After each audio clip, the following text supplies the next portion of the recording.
আল্লাহ পাক বলেন মদ এবং জুয়া ইন্নামা ইউরিদুশ শাইতান আইয়ুকিআ বাইনাকুমুল আদাওয়াতা। রব্বুল আলামিন বলেন শয়তান চায় বান্দাদের ভিতরে তোমাদের ভিতরে শত্রুতা ঢোকানোর জন্য। আল্লাহ পাক রব্বুল আলামিন বলেন শয়তান দুইটা জিনিসের মাধ্যমে তোমাদের ভিতরে শত্রুতা আর হিংসা সৃষ্টি করে দেয়। এর ভিতরে একটা হইল ফিল খামরি ওয়াল মাইসির, একটা হলো মদ, আরেকটা হলো জুয়া। এই দুইটা জিনিস বান্দার ভিতরে আল্লাহ পাক রব্বুল আলামিনের তরফ থেকে আল্লাহ পাক যেটাকে হারাম করেছেন, এই জিনিসটাকে শয়তান বান্দার ভিতরে ঢুকায়া এলাকার ভিতরে কলহ, দ্বন্দ্ব আর শত্রুতা সৃষ্টি করে। কে জোরে বলে?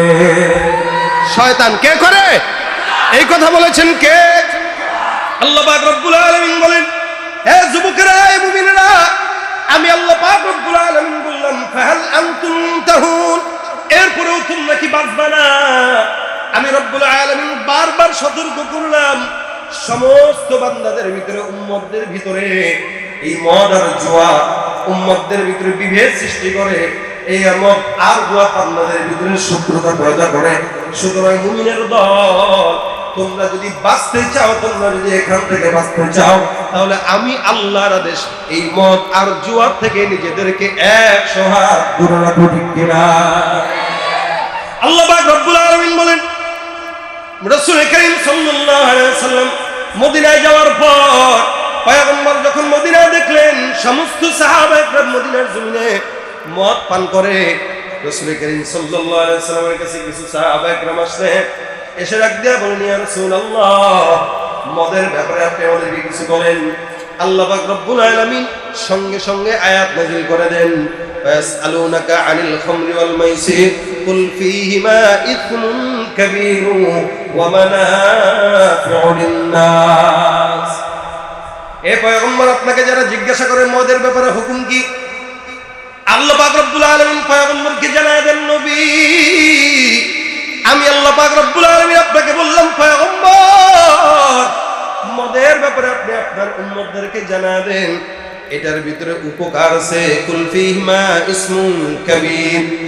এই মদ আর জুয়ার ব্যাপারে যদি প্রশ্ন করা হয়, আপনি তাদেরকে বলেন এটার কবিরা গুনাহ, এটার গুনাহ অনেক বড়, মারাত্মক।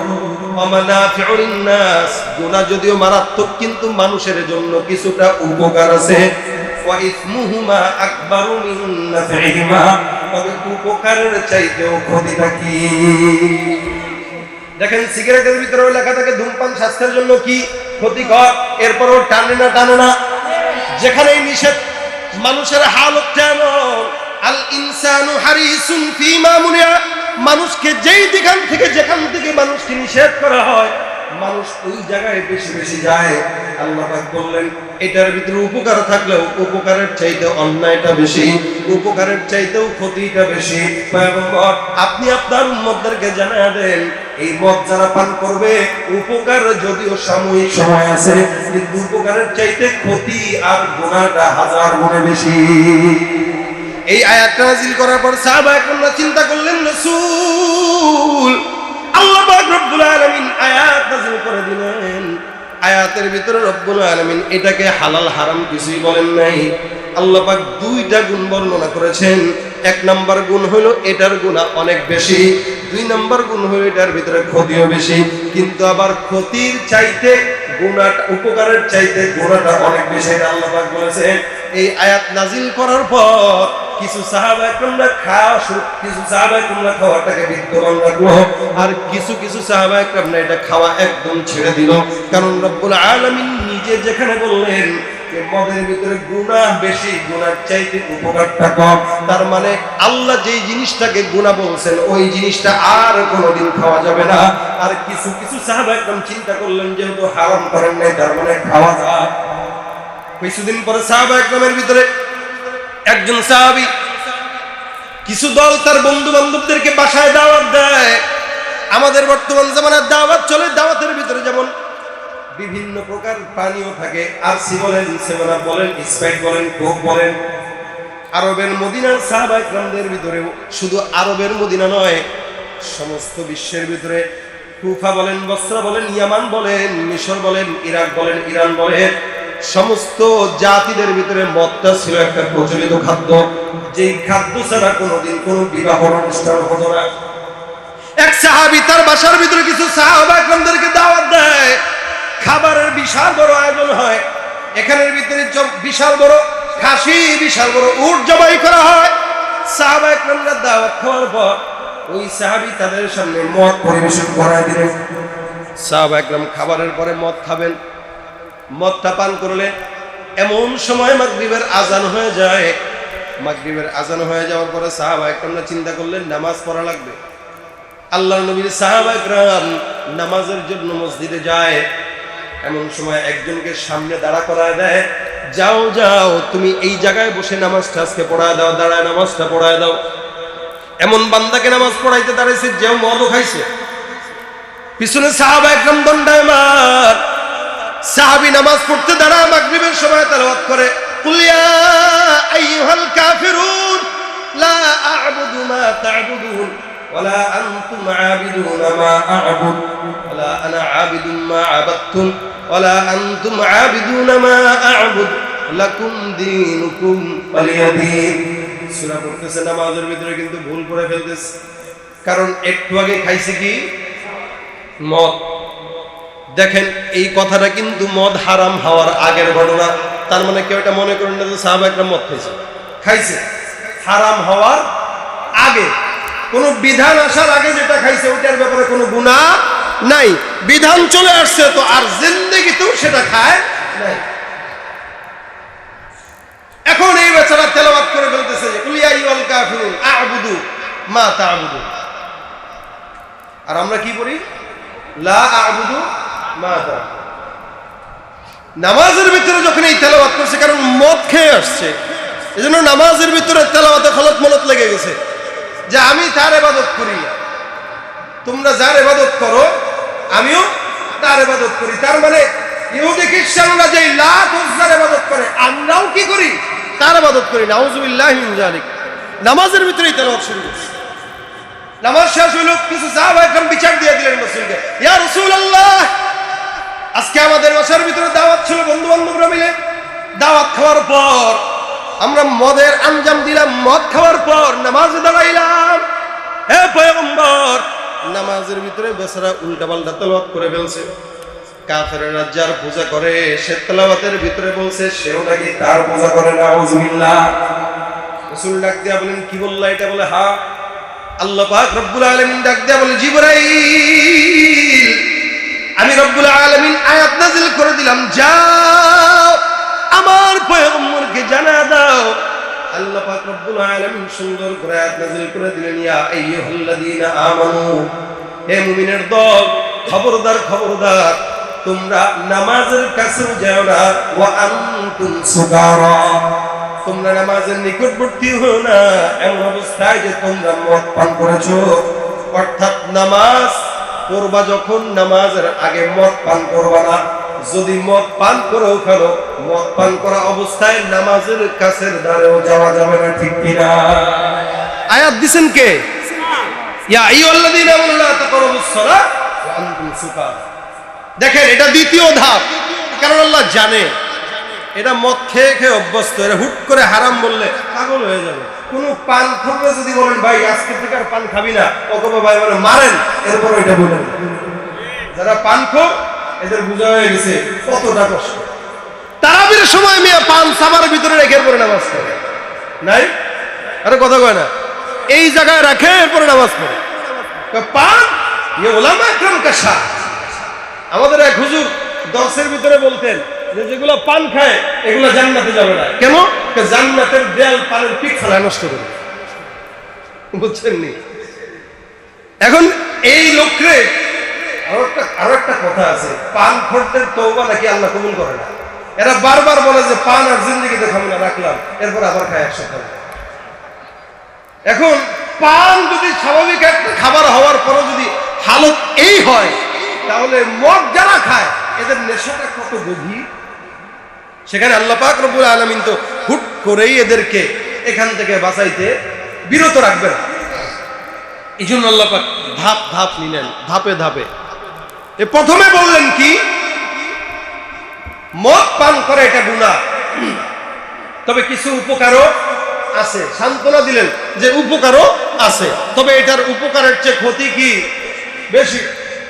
দ্বিতীয়বার বললেন খবরদার, যেহেতু নামাজে উল্টা পাল্টা করছো, তার মানে মদ খাওয়া অবস্থায় নামাজের কিনারায় যাওয়া যাবে। কিছু স্বার্থান্বেষী গোলামের বাচ্চা আছে, এরা বলে আল্লাহ পাক বলছেন ইয়া আইয়ুহাল্লাযীনা আমানু লা তাকরাবুস সালাত, নামাজের কাছেও যাওয়া যাবে না। সুতরাং আমরা তো আল্লাহর কথা মানি, আমরা নামাজের কাছে যাই না।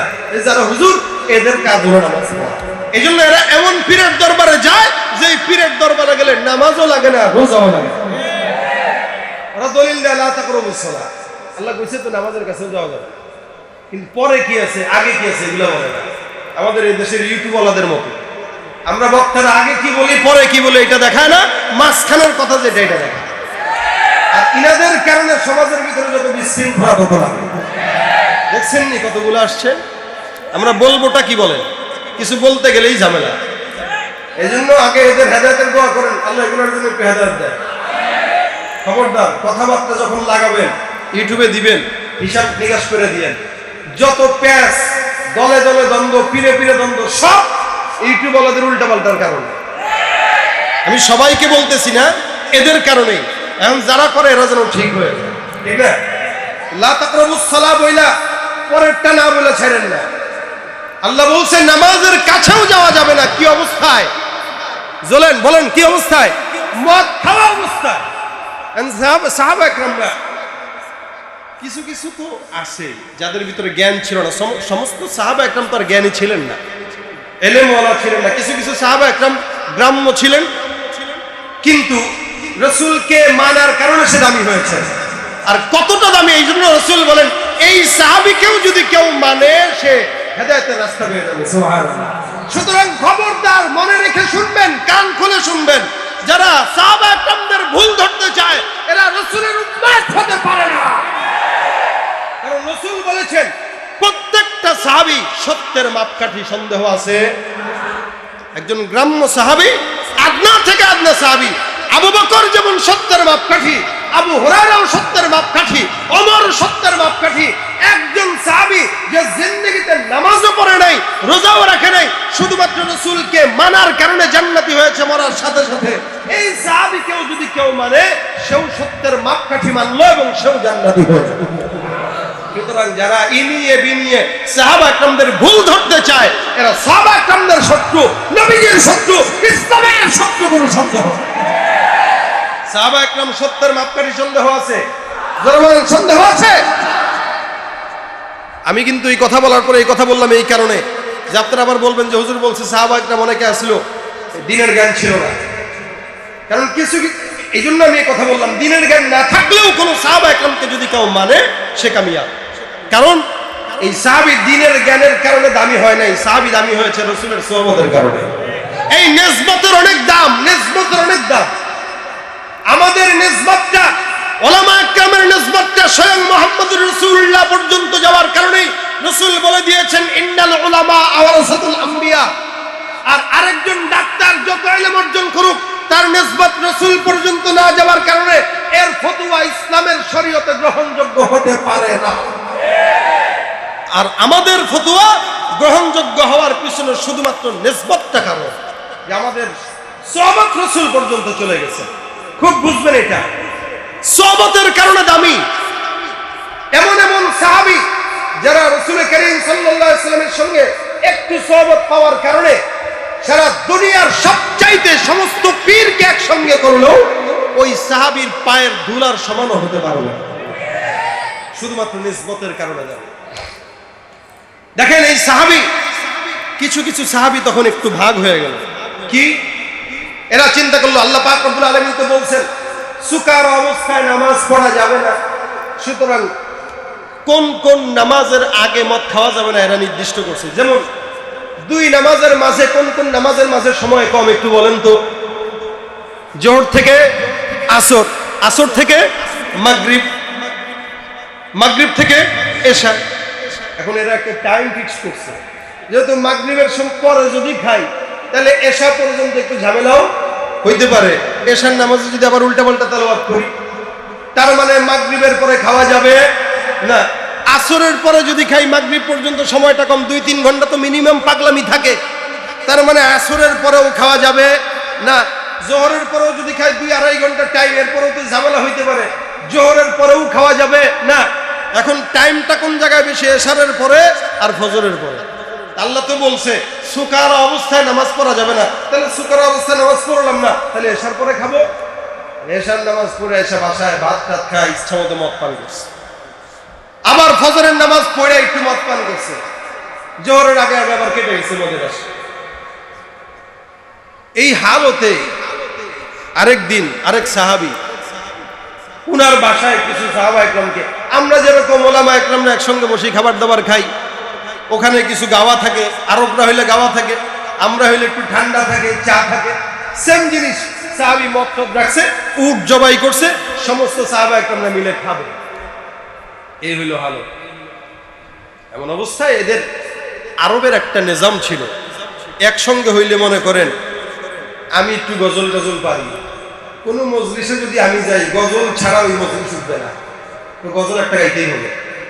এরা সেই মজলিস যেটাই হোক। এখন আরবের কোনো মজলিসে যদি এরকম কেউ থাকে যে কথা ভালো বলতে পারে, এরা বলতো তুমি একটু কবিতা বলো তো। এর ভিতরে সাদ বিন আবি ওয়াক্কাস ছিলেন, কবিতা টবিতা গাইতে পারতেন একটু। তো খাবারের পরে সবাই মিলে বলতেছে ভাই তুমি একটু কবিতা শোনাও। এখন আরবদের কবিতা মানেই হলো পূর্বপুরুষদের নামে কবিতা, অহংকারমূলক কবিতা বানানো, যে আমার বাপ ছিল ওই, দাদা ছিল ওই, অমুক ছিল ওই, একটু অহংকারমূলক কিছু গাথা আর কি। সাদ বিন আবি ওয়াক্কাস বলতেছেন আমার বাপটা এই যে এই সেই কবিতার মাঝখানে বইলা বইলা হুট করে কিছু আনসারী সাহাবী একটার দিকে তাকায় বলছে তোরা তো খারাপ বেটা। আমার না বলি না বেটা, তোরা তো বেটা অমুক এলাকার মানুষ, ওই জেলার মানুষ, তোরা তো বাটপার, ওই জেলার মানুষ তোরা তো বলে টাও, ওই জেলার মানুষ তোরা তো বেটা মঙ্গা, কথায় কথায় বলে না। এখন যদি ওই জায়গার কেউ একটু উচ্চ পদস্থ লোক থাকে, তার তো গায়রাতে লাগবে না। সাদ বিন আবি ওয়াক্কাস কবিতার মাঝখানে এরকম এক সাহাবীকে ডাইরেক্টলি বলছে এরা তো এই বেটা তো মেজাজ খারাপ হয়েছে, মদ খাইছে না একটু, সাহাবী তো মদ পান করছেন, এখন মাথার একটু গরম। সে যখন এই কথা বলছে এ আর সহ্য করতে পারে না। খাইতেছিল হাতের ভিতরে উটের যে গলার হাড় থাকে, এ হাড় চাবায় চাবায় হাড়ের থেকে গোস্ত ছুটায় খাইতেছিল, তো হাতের ভিতরে ছিল হাড্ডি। এবার বুঝেন অবস্থাটা কোন দিকে যাচ্ছে। হাড্ডি দেখায় বলতেছে দিমুনি, দে পারলে, এ মনে করছে দে পারলে কইলে মনে আর দিবে না, কারণ সাদ বিন আবি ওয়াক্কাস। আরে বলছে তুই আমার কি ধৈর্য মনে করছিস, আমি ওকে ভেসে আসছি, দে মাইরা দিছে, একদম লাগছে মাথার ভিতরে, নাকের ভিতরে, নাক গেছে ফেটে। এই যে নাক ফাটলো, এখন মেজাজ টেজাজ খারাপ, দুইজনের ভিতরে মারামারি পর্যায়ে অবস্থা। যে দাওয়াত সাহেব দাওয়াত, দেখো ভাই আল্লাহর ওয়াস্তে তোরা এটা বাড়াস না, রাসূলের কাছে চল। নাক দিয়া রক্ত পড়তেছে, ডাইরেক্টলি সুন্দর করে রাসূলের কাছে যায়, ডাক দিয়া বলে রাসূলুল্লাহ, কিরে নাক ফাটছে কেমন, রক্ত বের হয় কেন? হুজুর এই যে আসামি উটের গোস্ত গাইতে বসলাম, পয়গম্বর আমি আমার পূর্বপুরুষদের বিজয় গাথা বর্ণনা করতেছি না, এটার সহ্য হয় নাই, এটা আমার উটের এই হাড্ডি দিয়ে আঘাত দিছে। ইয়া রাসূলুল্লাহ আপনি বিচার করে দেন। পয়গম্বর ডাক দিয়ে বলেন সাহাবী তুমি কেন তার আঘাত দিলা? সাহাবী ডাক দিয়ে বলে ইয়া রাসূলুল্লাহ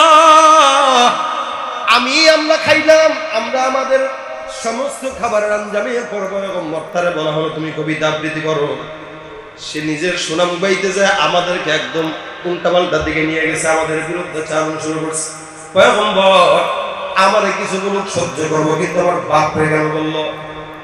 রাসূল আমারে কিছু বলুক সহ্য করবো, কিন্তু আমার দাদারে কেন বললো? পয়গম্বর আমারে বললে মানা যায়, মাগার বংশরে বললে মানা যায় না। ইয়া রাসূলুল্লাহ রাগ উঠে গেছে, মাথা ঠিক ছিল না, কারণ নেশাগ্রস্ত ছিলাম পয়গম্বর, যার কারণে হাড্ডিটা দিয়া নাকটা ফাটায় দিলাম, হুজুর এখন যা মন চায় করেন। পয়গম্বর চিন্তা করলেন দুটোটাই নেশাগ্রস্ত ছিল, মাথা ঠিক ছিল না, যার কারণে এটা আবুল কাবুল বলছে, ওইটা মারছে। এ রব্বুল আলামিন আল্লাহ রাসূল ডাক দেয়া বলে আল্লাহ তুমি আমাদেরকে মদ ব্যাপারে হালাল অথবা হারামের কোনো ফয়সালা আল্লাহ পাক তুমি করে দাও। আল্লাহুম্মা বাইয়িন লানা, হে পয়গম্বর ডাক দেয়া বলে আল্লাহ তুমি আমাদের মাঝখানে বাইয়িন লানা বায়ানান শাফিআ, তুমি রব্বুল আলামিন এমন একটা হুকুম আহকাম আমাদের জন্য নাযিল করে দাও যে হুকুমটা সাহাবায়ে কেরামদের ভিতরে দেওয়ার পরে যদি সাহাবায়ে কেরামরা এরপরও এটার অমান্য করে তাহলে ইসলাম থেকে সে খারিজ হয়ে যাবে। আল্লাহর কাছে পয়গম্বর বারবার ডাক দেয়া বলে আল্লাহ তুমি দয়া করে আসমান থেকে একটা ফয়সালা নাযিল করে দাও।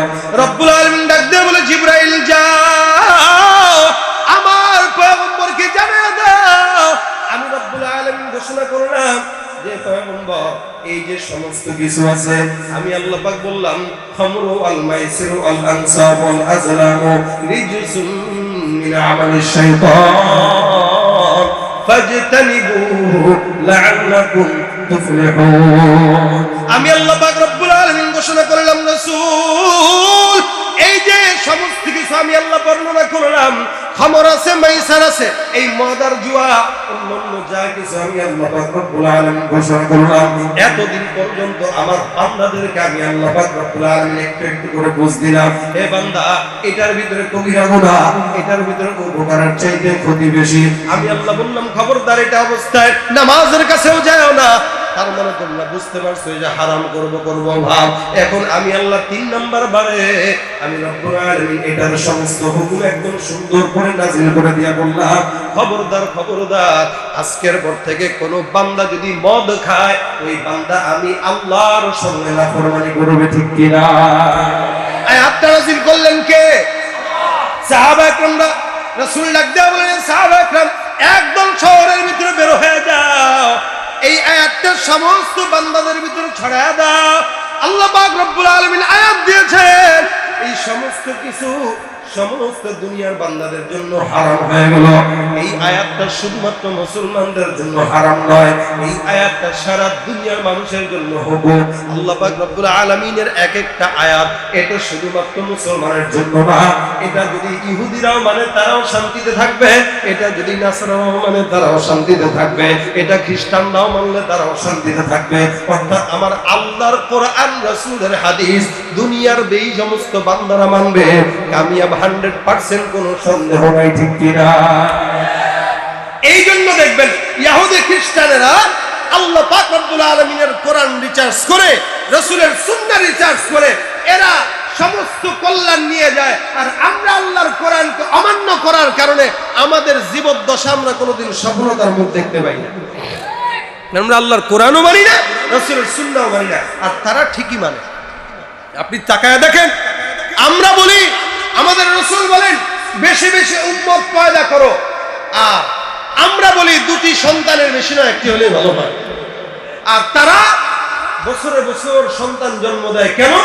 তারা সন্তান জন্ম দিয়ে তাদের দল ভারী করতেছে, আর আমরা তাদের স্লোগান 2টি সন্তানের বেশি না একটি হলে ভালো হয় নিয়ে আমরা উম্মত কমাইতেছি কেন? তাদের যেন মারতে আমাদের সুবিধা হয়। তারা আমার রাসূলের সুন্নাতকে আঁকড়ে ধরে আর আমরা ছেড়ে দিই। সাহাবায়ে কেরামদের ভিতরে একজন সাহাবায়ে কেরাম মদিনায় বের হয়ে গেলেন। বের হওয়ার পর সমস্ত বাসীদেরকে এলান দেয়া জানা দেয় হারাম হারাম, আজকের পর থেকে মদ যদি কেউ খায় আল্লাহর তরফ থেকে হারাম ঘোষণা করলাম। দেখেন কিছু বুঝেন, কিছু কিছু সাহাবায়ে কেরাম মদের পেয়ালা এভাবে নিচে মাত্র মুখে নিচে গিলে নাই, বুঝছেন নি? এখন সাহাবারা যখন এলান করে দিল মদ এটা কি হারাম, যেই সাহাবী মুখে নিচে এই পর্যন্ত গিলে নাই, কানে আসছে হারাম, সাথে সাথে ওই মদটাকে আবার ফেলে দিচ্ছে, সুবহানাল্লাহ, সাথে সাথে ছেড়ে দিচ্ছে। আমরা হইলে করতাম কি? হারাম খেয়াল। দেখেন না সাহারির সময় রমজানে আজান দিয়ে দিছে, পানি একটু ঢুকছে, কয় খেয়াল খাইছি তো, আজান দিছে, আমি তো আজানের আগেই মুখে দিছি, তো গিললে সমস্যা। আমরা খালি জায়েজের সূরতটা খুঁজি, কিন্তু জায়েজের সূরত যেখানে শেষ সেই সূরতের শেষ থেকেই কিন্তু নাজায়েজ শুরু হয়। কথা বুঝেন নাই? যেখানে জায়েজের সীমানা শেষ ওই সেখানে ওখান থেকেই নাজায়েজের সীমানা কি হয়? শুরু হয়। এই কারণে জায়েজ খুঁজবেন না, মুমিনরা তাকওয়া খুঁজবে। কি খুঁজবে? তাকওয়া খুঁজবে। দেখেন আল্লাহ পাক রব্বুল আলামিন ঘোষণা করে দিল হারাম। সাহাবী যে মদটা মুখে দিছে ও আর গিলে নাই, সঙ্গে সঙ্গে ফেলে দিছে। যে মদটা হাতে নিছে সঙ্গে সঙ্গে ভেঙে ফেলছে। রাসূল করিম সাল্লাল্লাহু আলাইহি ওয়াসাল্লাম এই আয়াত নাযিল হওয়ার পর মদিনায় যখন সমস্ত জায়গায় ছড়ায় দিলেন, প্রত্যেকটা মদিনার অলি গলি সব জায়গায় রক্তের মতো লাল হয়ে গেল। কেন জানেন? প্রত্যেকটা ঘর থেকে টন কি টন মন কি মন মদ সাহাবা একরাম ঠিলা ভেঙে মদিনার মসজিদে নববীর কিনারায় মদিনার মাটিতে প্রত্যেকটা সাহাবী মদ ভেঙে ভেঙে ফেলে দিল। সাহাবা একরাম চাইলে পারতো লক্ষ টাকার জিনিস অন্য ইহুদি নাসারাদের কাছে বিক্রি করলেও পারতো কি পারতো না? কি পারতো না? আমরা যখন কোনো জায়গায় যাই যদি শুনি যে না টিভি এটা হারাম, মনে করেন আজীবন টিভি দেখছে, বিসিআর দেখছে, চরমনার ময়দানে গেছে, তবলিগে গেছে, একটু ইমানদার হয়েছে, এখন আইসা চিন্তা করে না টিভি রাখা যাবে না, কি করতে হবে? এটা বিক্রি করো। এটা হে পাশের বাড়ির আরেকজনের কাছে ভাবির কাছে 2000 টাকা কমে বিক্রি করছে। সাহাবা একদম চাইলে কি বিক্রি করতে পারতেন না? পারতেন না? তার মানে বিক্রি করেন নাই কেন? মাসালা হইল যেই জিনিস খাওয়া হারাম, যেই জিনিস নিজের কাছে রাখা হারাম, ওই জিনিসের ব্যবসা করাও হারাম, ওই জিনিস কেনাও হারাম, ওই জিনিস বেচাও হারাম, ওই হারামের কাছে কোনো দোকান ভাড়া দেওয়াও হারাম। কথা বুঝেন? যেই জিনিস খাওয়া হারাম ওই জিনিস বেচাও হারাম।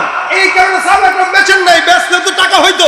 তাহলে আপনি ঘরের টিভিটা কেন আরেকজনের কাছে বেচেন? যখন বুঝলেন হারাম সঙ্গে সঙ্গে মুগুর দিয়া ভাঙেন। এটা কারো কাছে বিক্রি করা জায়েজ না, এটা হারাম। তার মানে মদ খাওয়াও হারাম, মদ বেচাও হারাম, মদের লাইসেন্স দাও হারাম, মদের লাইসেন্স নিয়ে ব্যবসা করে দেখানো হারাম।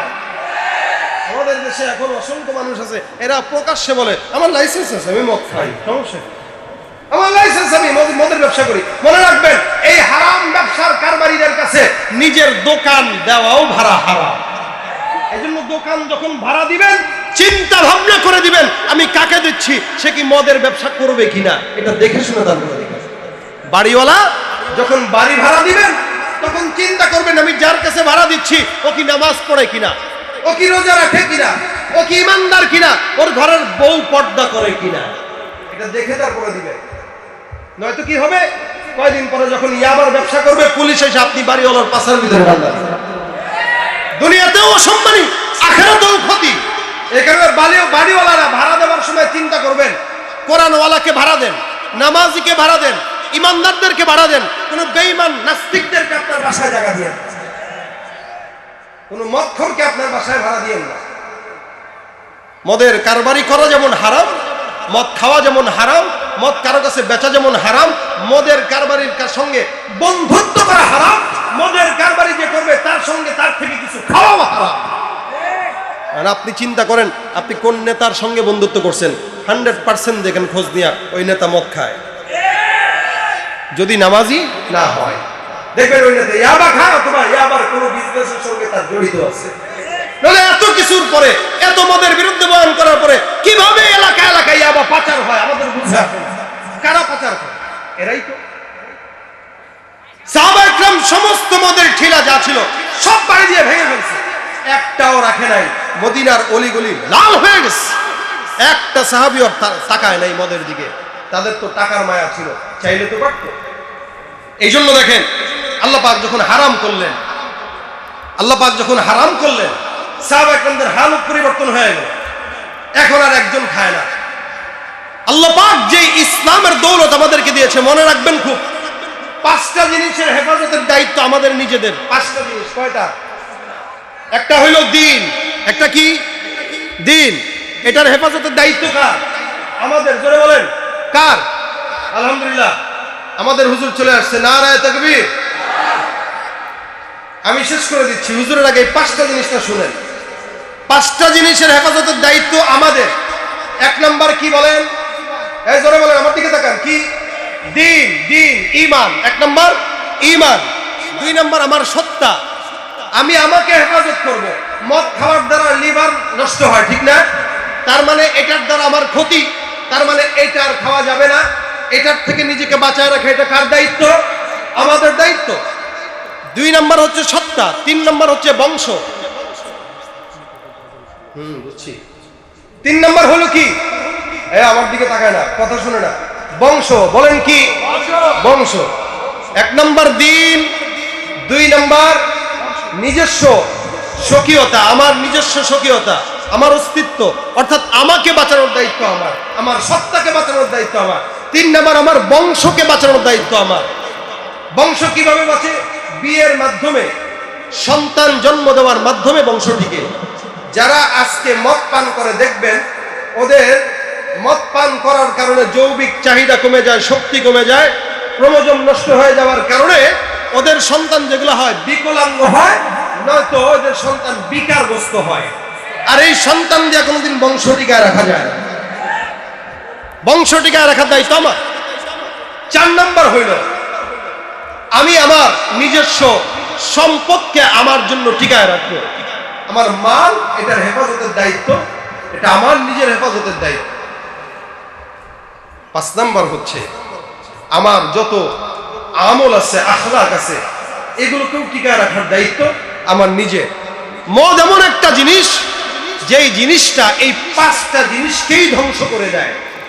যার কারণে যুবক সমাজ আজকে যারা এখানে আছেন, আপনাদের উদ্দেশ্যে বলি, ছাত্ররা যারা এখানে আছেন, আপনাদের উদ্দেশ্যে বলি, স্কুল কলেজে যে এমন বন্ধুর পাল্লায় পড়বেন না, যেই বন্ধুর পাল্লায় পড়ে নিজের জীবনটা সন্ত্রাসীদের খাতায় নাম লেখানো হয়।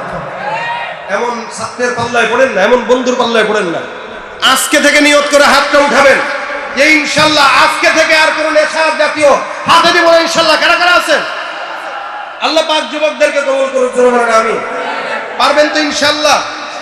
যারা মদের কারবারি করে, ইয়াবা, বাবা, ফেন্সিডিল, আর কি আছে, ডাইল, এটা মাদ্রাসার ডাইল মনে করেন না, আবার এটা এমনি ডাইল।